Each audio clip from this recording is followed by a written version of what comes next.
Eu sou do RPPS de Guarulhos. Balneário Camboriú, De Nova Alvorada do Sul, de Dourados, Mato Grosso do Sul, de São Gonçalo do Amarante, de Chapecó, Atene BRJ, do Sul, de Navegantes, Beberibe, Caçador, Tangará da Serra. Ubatuba. Não é do INSS. Não é do INSS. E não sou do INSS. Se aqui não é o INSS. Olá para você que está nos acompanhando aqui no podcast Não é do INSS, seja muito bem-vindo aqui, 2026 começando aqui, e a gente traz aqui um RPPS que talvez muita gente não ouvia falar ainda, mas fato é que ele tem um ISP nota A, vindo lá do Ceará, onde a gente talvez não sabia de onde ficava, mas está ganhando destaque no Brasil. E aqui a gente vai conversar um pouco mais sobre isso aqui com o RPPS de Irauçuba, direto de Ceará.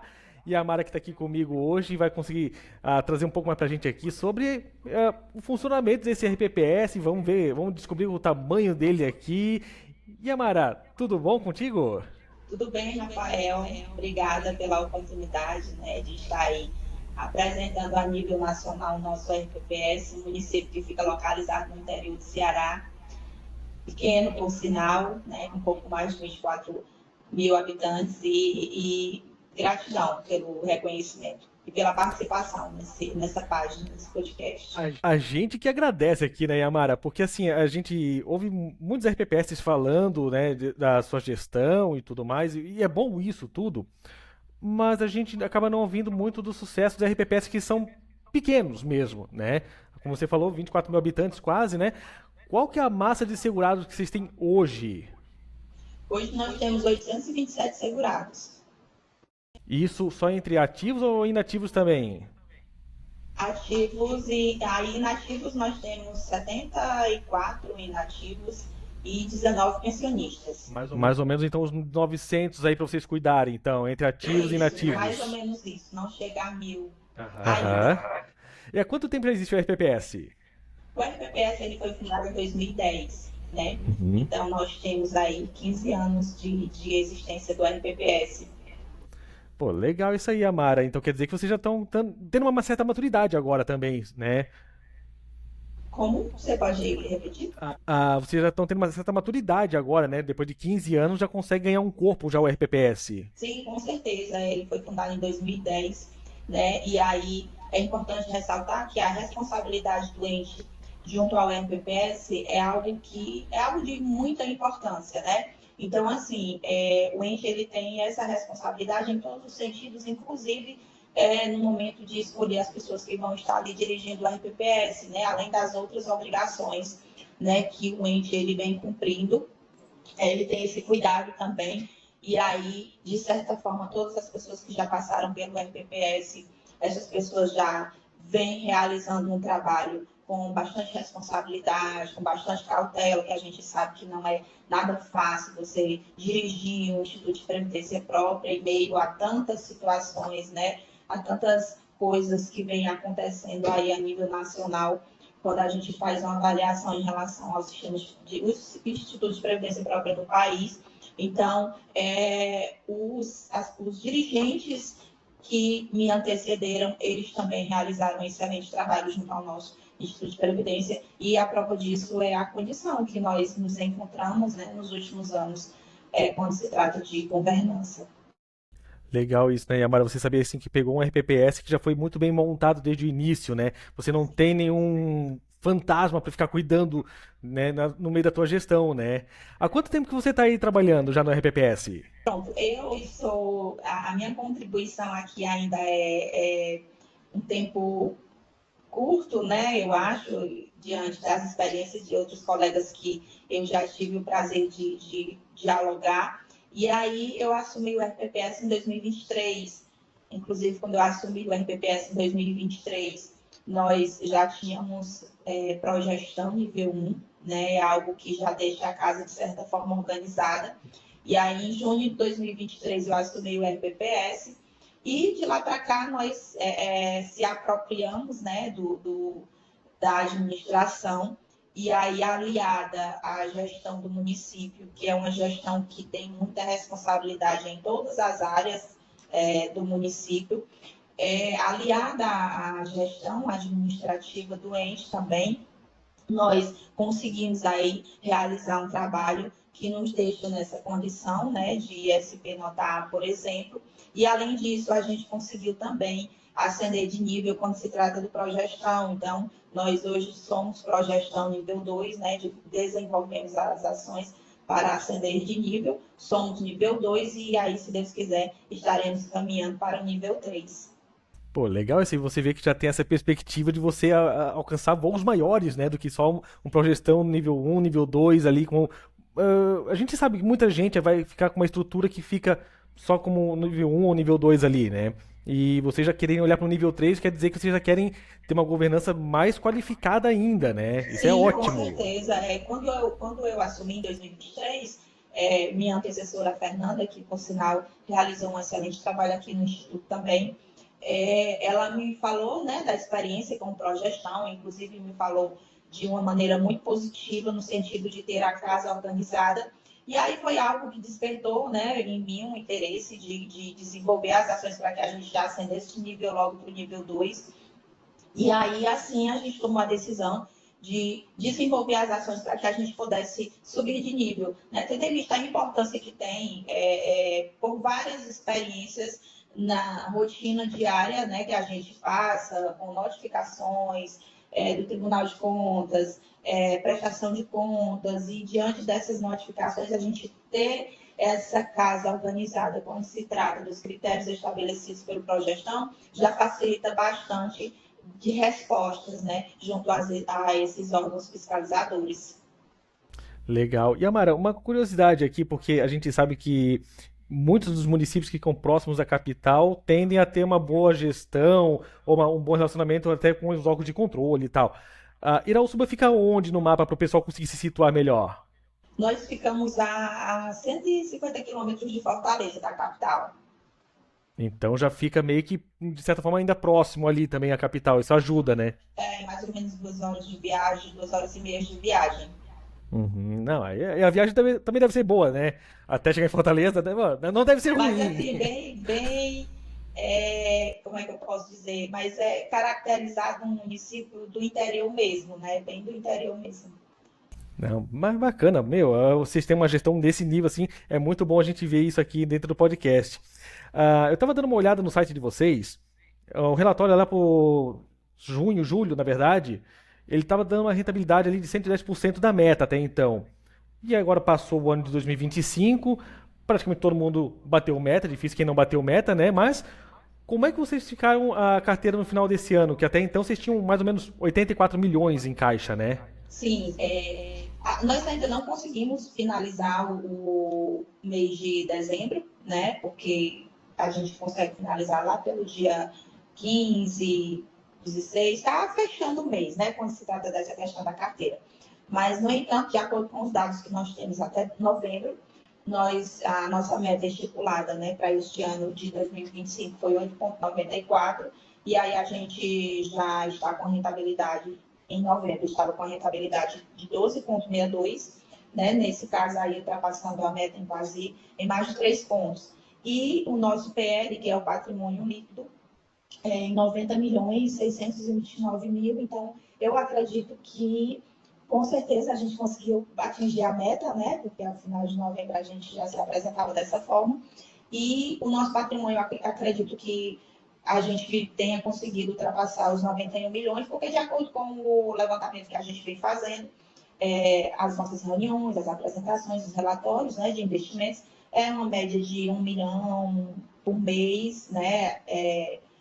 Evoluindo, né? Assim, na questão de evolução do patrimônio, essa média, mais ou menos. Então, eu acredito que a gente tenha ultrapassado os 91 milhões. Ou seja, dado tudo isso aí, agora em 26, vocês vão chegar a 100 milhões tranquilamente. Se Deus quiser. Bateu 100 milhões, então, o setor de investimento paga bolo para a firma, é isso, então? É isso. Legal isso. E vocês tinham ali uma composição até o meio do ano, mais ou menos 88% em renda fixa. E a gente sabe que ao longo desse segundo semestre de 25 ali a renda variável andou muito. Como é que ficou a carteira de vocês, a construção de vocês até chegar onde está agora, né? Só lembrando para o pessoal, a gente está gravando aqui ainda 14 de janeiro, então até ser publicado aqui, provavelmente o pessoal já fechou dezembro, mas a data da gravação ainda não tinha fechado dezembro. Então, dado tudo isso, né, Yamara, até explicar para o pessoal, como é que faz a construção da carteira de vocês aí até dezembro, ainda que não tenha a rentabilidade na mão ainda? Pronto, nossa carteira, ela continua, né, com esse percentual de 88% em renda fixa. Nós temos 6,11% em estruturados e 5,5% em renda variável, tá? E aí a construção da carteira, ela é feita através de estudos, né, realizados pela nossa assessoria de investimentos, que inclusive, de acordo com os dados, né, que são observados nos nossos relatórios de investimentos, é um estudo muito cauteloso e que tem apresentado bons resultados, né? E é lógico que isso é aliado às decisões que são tomadas junto ao nosso conselho, né? O nosso comitê de investimento e aos nossos conselhos fiscal e deliberativo. Então, a construção dessa carteira, ela é baseada nesse diálogo, né? Nesse diálogo que há entre a assessoria, né, responsável pelo estudo, né, o estudo técnico, e o diálogo com o Conselho Fiscal e o Conselho Deliberativo. Aí, nesse sentido, a gente, com muita cautela, analisa, né, as propostas, as indicações que vêm da assessoria, e aí toma essas decisões com o Conselho, mas, assim, sempre priorizando a renda fixa, né? Por mais que a renda variável ela tenha apresentado também bons resultados, mas sempre priorizando a renda fixa. Até porque não dá para ignorar uma Selic alta nessa altura do campeonato, né? Melhor a gente jogar com o regulamento no braço e com parcimônia também, né? Exatamente. E Amara, qual que é a composição dos conselhos de vocês, para o pessoal entender também, né? Porque, dada a estrutura de vocês, qual que é o tamanho que vai ter de pessoas que trabalham nos conselhos deliberativo, fiscal, no próprio comitê? Pronto. No comitê, nós temos 3 pessoas, né, que compõem o comitê. O nosso conselho, em 2023, quando eu assumi a responsabilidade do Instituto, de gerir o Instituto, nós estávamos somente com o conselho, certo? Que era o Conselho Fiscal e Administrativo. No entanto, havia orientações, né, recomendações de que deveria e que seria importante ter 2 conselhos, que seria o Conselho Fiscal e o Deliberativo. Então, mais ou menos em junho de 2023, nós dividimos os conselhos. Aí, na verdade, a gente formou novos conselhos, Conselho Fiscal e Deliberativo, e aí passaram a compor 4 em cada conselho, né? O representante dos servidores, o representante dos aposentados e pensionistas, o representante do executivo e o representante do legislativo. Então, nesse caso, a composição de cada conselho são de 4 membros, né? É importante ressaltar que nós conseguimos hoje nós temos o nosso conselho com a maioria certificado, né? De acordo com as exigências da portaria. Então, nós temos os nossos conselhos hoje com a maioria certificados. Então, a composição é essa, né? De 4 membros em cada conselho. Legal isso aí, porque muita gente acaba tendo a situação de vocês, né? A massa semelhante de vocês, algum patrimônio de certa forma semelhante. E muita gente acaba vendo assim os conselhos não tendo esse nível de maturidade. E que bom que vocês têm isso, para mostrar que é possível chegar no nível de governança que vocês estão tendo hoje. Sim, com certeza. Que assim, não é fácil, né? Eu tenho certeza que todos os dirigentes de RPPS que têm essa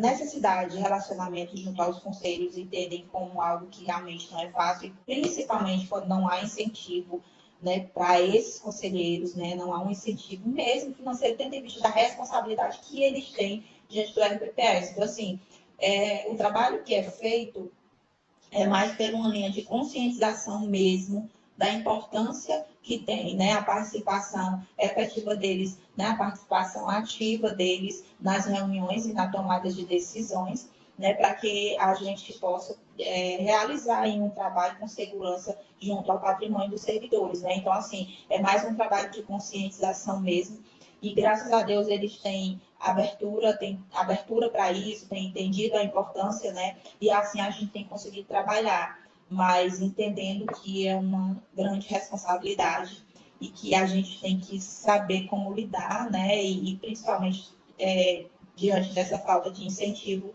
a gente conscientizar mesmo, é um trabalho realizado através de conscientização mesmo.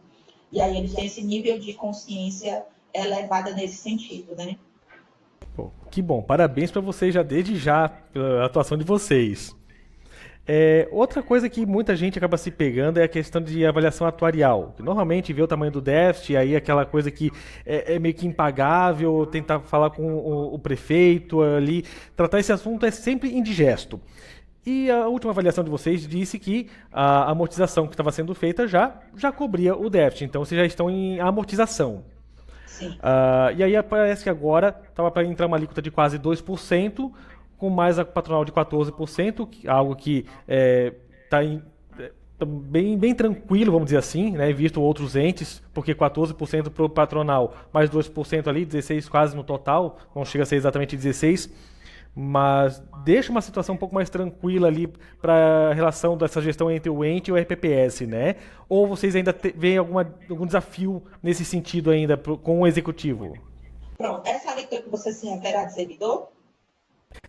Tem a do servidor, que é 14%, e tem a patronal também é 14%, né? Isso, a alíquota patronal e a alíquota servidor, 14%. E aí tem a alíquota também que, após o resultado da avaliação atuarial, né, foi possível diminuir a alíquota de alguma classe de servidores, né? Então, nesse caso, essas são as alíquotas que nós temos. Nós não temos a alíquota suplementar mais, porque nós estamos em condição de superávit financeiro, né? Em relação a essa situação de como poderemos estar mais para frente, né?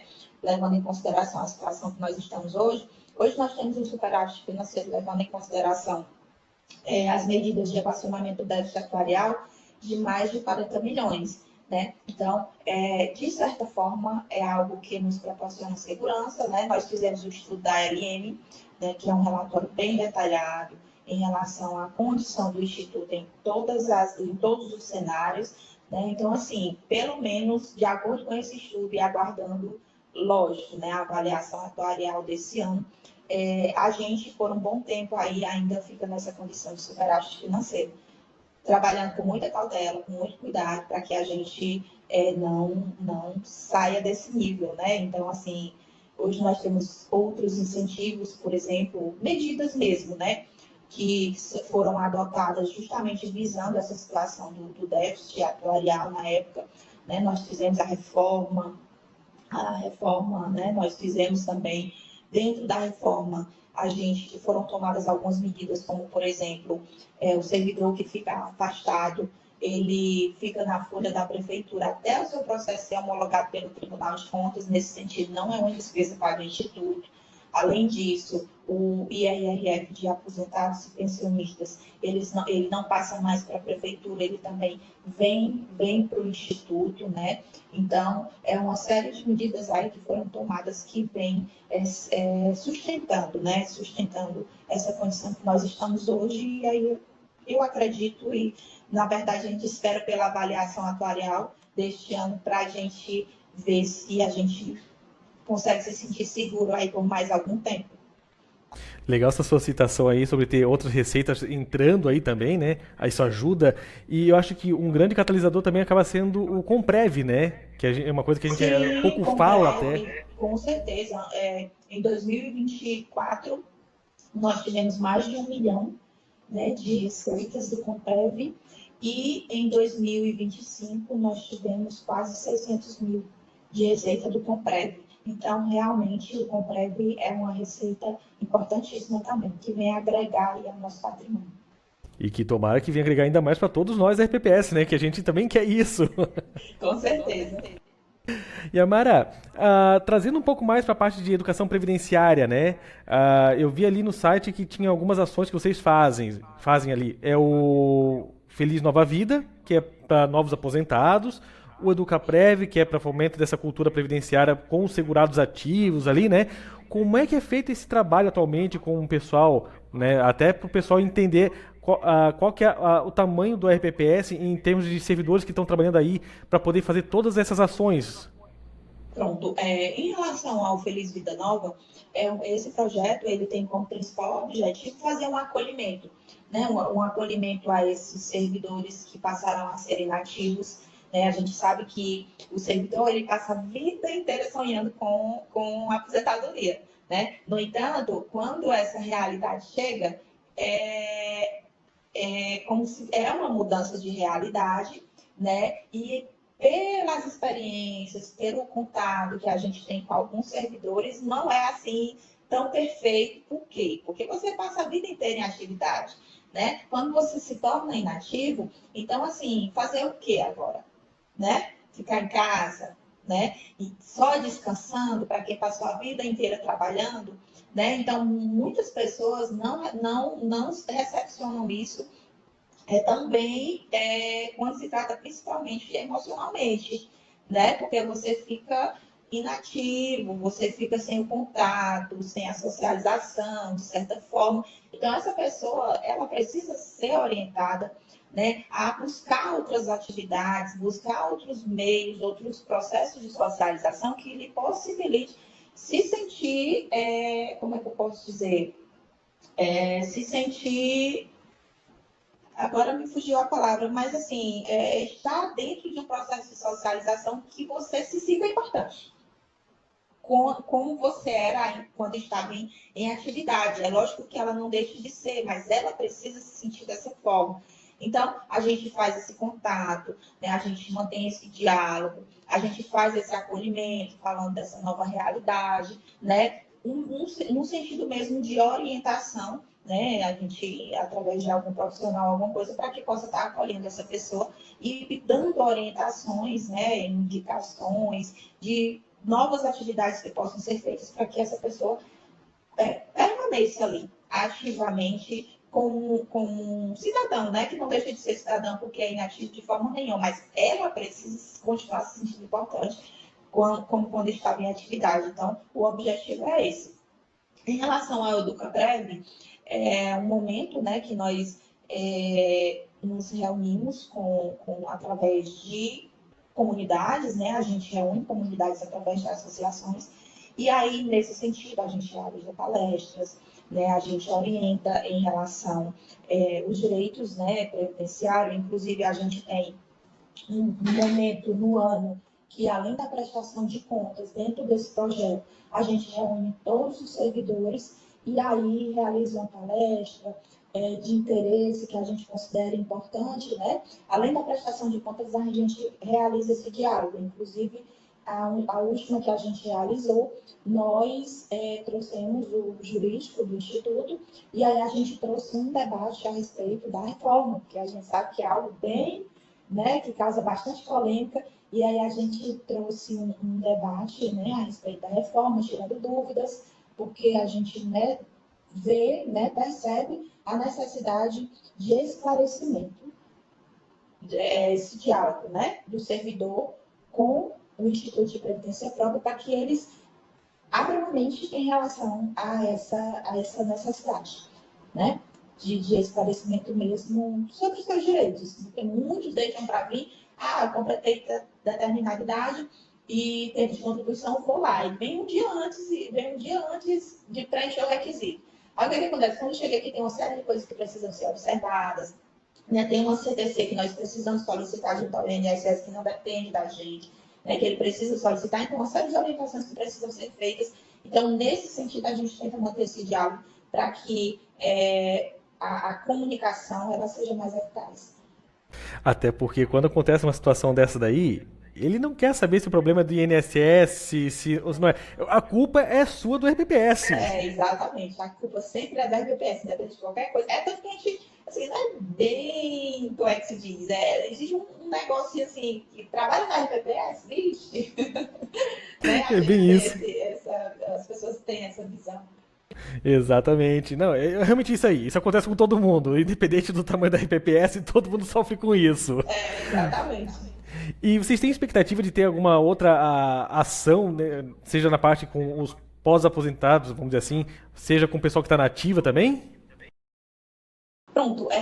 Esse dialogando com o servidor, né, que faz parte do projeto EducaPrev, eu falei que a gente convoca os servidores, mas nesse caso são servidores aposentados e pensionistas, né? A gente convoca a todos. No entanto, eu pretendo desenvolver uma ação aqui no Instituto, que inclusive foi meta para o ano passado, ainda não consegui, porque o tempo passa assim. Eu trabalhei 14 anos em outra área, em outra atividade, e o tempo nunca passou tão rápido como passou eu trabalhando no RPPS. Porque, assim, todo dia tem as demandas, né? E você sabe que é um serviço muito burocrático. E aí, o que acontece? O tempo vai passando e quando você vê, já chegou o final do ano e você... Mas, enfim, eu pretendo realizar uma ação que é justamente podcast, né? Com profissionais, utilizando as redes sociais como forma de esclarecimento, né? Quando se trata das questões do RPPS. Eu pretendo realizar... A minha intenção mesmo é podcast. Então, eu acho que é muito bacana, né? Principalmente quando você traz profissional, você traz seguidor, você traz algum aposentado para tirar dúvida, né, através das redes sociais, porque a gente sabe que a mídia hoje é algo que se bem colocado o assunto, se bem fundamentado, é algo muito positivo, né? Então, eu pretendo realizar essa ação quando se trata de comunicação com o servidor através das redes sociais, utilizando como metodologia um podcast. E funciona bem, porque assim, é uma coisa que muita gente acaba consumindo, muita gente acaba conferindo, e hoje tem muita rede social para poder ser acessada pelos segurados, enfim. Então, eu acho que realmente o alcance é muito alto e é muito bom isso. Isso, com certeza. E também existe uma situação que a gente consegue observar aqui, que é a falta de tempo mesmo do servidor, né? De vir até aqui, de tirar dúvida, porque muitos professores, a maioria dos nossos servidores, né, são professores e eles trabalham 200 horas, né? Então, assim, fica inviável durante o ano vir buscar, às vezes quando tem a folga no final de semana, né? Então, o Instituto não está funcionando. E eu penso que essa metodologia estreitaria mais essa relação, né? Vai lá, dá uma olhadinha no podcast, fica gravado na página do Instituto, né? Então, acabaria tirando muitas dúvidas. Legal isso. E vocês têm um relatório de governança feito de 24, por óbvio, 25 ainda não encerrou a parte do exercício ainda, e ele trouxe uma série de análise de todo o RPPS, com vários itens da certificação do Progestão, como você falou, né, que já conseguiram Progestão, e também, pelo terceiro ano consecutivo, o ISP Nota A, vocês conseguiram também, né, que é um destaque no Brasil inteiro. Conta pra gente um pouquinho como é que foi essa construção desse trabalho, porque eu sei que é uma coisa de um dia pra noite. É uma coisa que você precisa de longo prazo para trazer pro pessoal, montar o seu RPPS, montar a sua estrutura, montar essa cultura dentro do RPPS para conseguir ter uma governança bem montada, onde te garante um progestão de uma nota mais elevada, como o nível 2, e um ESP que pelo terceiro ano consecutivo vocês conseguem se manter entre os melhores do Brasil. Rafael, como eu lhe falei no início, é um conjunto, né? Então, assim, nós do RPPS, nós não iríamos conseguir se estivéssemos administrando sozinho. Então, a responsabilidade do ente, ela é muito significativa nesse sentido, aliada à governança dentro do Instituto, né? E aí, quando se trata dessa governança, a gente pode incluir os dois, ente e Instituto, a administração do Instituto, né? Então, assim, além dessa responsabilidade, hoje, a visão que eu tenho é que a gestão, nos últimos tempos, a gestão do município, a gestão municipal, ela tem sido muito responsável pelo Instituto de Previdência Própria do município.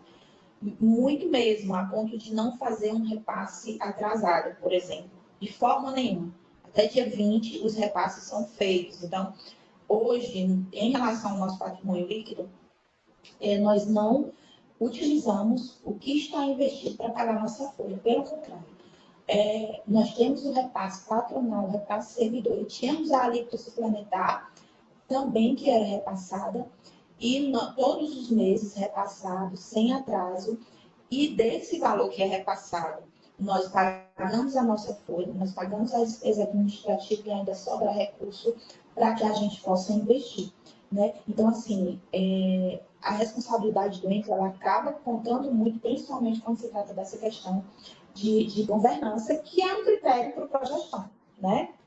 Além disso, existe uma situação também que é o diálogo, a interação, a compreensão, a doação de todos que fazem parte do Instituto. Por exemplo, nós temos 4 servidores aqui no Instituto, né? Nós temos a direção, composta por 3, e nós temos um servidor cedido, e aí nós temos uma pessoa que nos auxilia na limpeza e na parte administrativa. Então, nós temos 5 pessoas trabalhando aqui no Instituto, né? Parte administrativa mesmo são 4.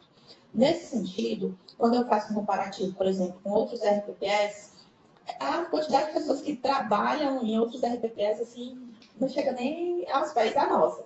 Então, assim, realmente é um trabalho muito alinhado, né? Com muita responsabilidade, cada um tendo a consciência do seu papel e, principalmente, entendendo que sozinho ninguém vai conseguir, né? Então, é um trabalho conjunto que é feito, aliado à gestão municipal, e aí esse trabalho ele acaba facilitando em todos os sentidos, inclusive em relação às ações de progestão, que não são fáceis, né? Quando ele fala dos conselhos, desse processo de conscientização que nós pontuamos, né, esse critério de ter os conselhos com 1/3, né, que a exigência era 1/3, no entanto, hoje nós temos a maioria certificados, é porque realmente foi um processo de conscientização, de diálogo, de respeito, de entendimento, né? Então, todas as ações que foram desenvolvidas para o Progestão nível 2, elas não foram fáceis, né? Nós já mas, no entanto, vínhamos com a casa já organizada por termos Progestão nível 1, né? E aí, aumentando mais o nível em relação aos critérios, a gente conseguiu atingir esses critérios através de uma administração que mantém o diálogo, que mantém o respeito e que tem consciência de que o trabalho conjunto ele acaba sendo fundamental para que a gente pudesse ter êxito, né, diante de progestão. Legal isso. Vocês hoje são progestão nível 2, é isso? Isso, 2, nível 2. E estão com 5 pessoas dentro do RPPS. Isso. Então dá para fazer progestão com 5 pessoas? Dá. É possível. É possível. Beleza, só pra gente... Não é fácil, mas é possível, porque, por exemplo, eu peguei o ano passado, não, o ano de 2024, né? Eu disse o foco esse ano, porque eu entrei em 2023. Então, eu disse o foco em 2024 é a progestão. E foi o foco, porque aí a gente passou o ano inteiro observando os critérios, né? Tentando cumprir com todos os critérios, né? Graças a Deus a gente conseguiu. E aí, pronto, aí foi o foco e deu tudo certo, graças a Deus. Então, a gente conseguiu essa certificação com 5 pessoas. Mas, assim, o juízo era o foco, era o progestão. Você dormia, você sonhava com progestão. Porque realmente são muitas ações, né? Mas, enfim, graças a Deus a gente conseguiu e um trabalho muito bem feito, realizado por 5 pessoas, né? E aliada a uma gestão que tem responsabilidade também junto ao RPPS. Legal isso. Yamara, e qual que é o projeto para vocês para 2026? Pronto, eu acredito que o projeto para 2026 seja justamente a responsabilidade do ente alinhada à governança, né? E à visão inovadora. Eu acho que são 3 pontos aí que nós precisamos observar e, a partir daí, fazer o nosso planejamento estratégico para que a gente consiga permanecer na condição que nós estamos hoje. Legal. Yamara, queria te agradecer imensamente aí pelo bate-papo aí, que foi muito proveitoso, adorei conversar com vocês. E eu queria deixar um espaço aberto aqui para quem quiser conversar com vocês, se quiser mandar uma mensagem pro pessoal aqui, como é que pode fazer para entrar em contato com o pessoal também aí de Irauçuba? Pronto, nós temos o Instagram, né, Iraupev, lá, Iraupev, acho que é underline, eu preciso ver direitinho, mas nós temos o Instagram, né, tem o meu Instagram também, Yamara Mirelli, e tem contatos, né, pode estar entrando em contato comigo também, para que a gente possa estar batendo papo aí. Eu acho que as redes sociais hoje é o que mais aproxima as pessoas, né, então eu acho que o principal meio, tendo em vista que o meu processo de comunicação aqui com você é no Rio Grande do Sul, não é isso que você é do Rio Grande do Sul? De Santa Catarina, tá ali perto. Ah, é Santa Catarina, pronto. E aí, o que acontece? Então, assim, do Nordeste para, né, Santa Catarina, de Irauçuba para Santa Catarina. Então, assim, eu acho que o principal meio de comunicação hoje são as redes sociais mesmo, inclusive foi através das redes sociais que você viu lá a informação e acabou entrando em contato comigo. Então, eu penso que o principal meio, levando em consideração a nível nacional mesmo, o principal meio de comunicação acaba sendo as nossas redes sociais, né? E aí o Instituto tem o Instagram, eu tenho o meu Instagram também. Então, levando em consideração esse distanciamento a nível nacional, eu acho que o principal meio de comunicação são as redes sociais mesmo. E aproximando mais, tem meu contato, que vocês podem estar entrando em contato comigo, e aí a gente pode estar se comunicando, conversando, dialogando, compartilhando experiências. Legal, obrigado mais uma vez aí, Amara, pela oportunidade de conversar com vocês. Realmente, a gente usa das redes sociais para entrar em esse contato com vocês aí e trazer conteúdo para o pessoal também. E muito obrigado também a você que nos acompanhou até aqui. Na semana que vem, a gente traz aqui um novo conteúdo para você. Até lá!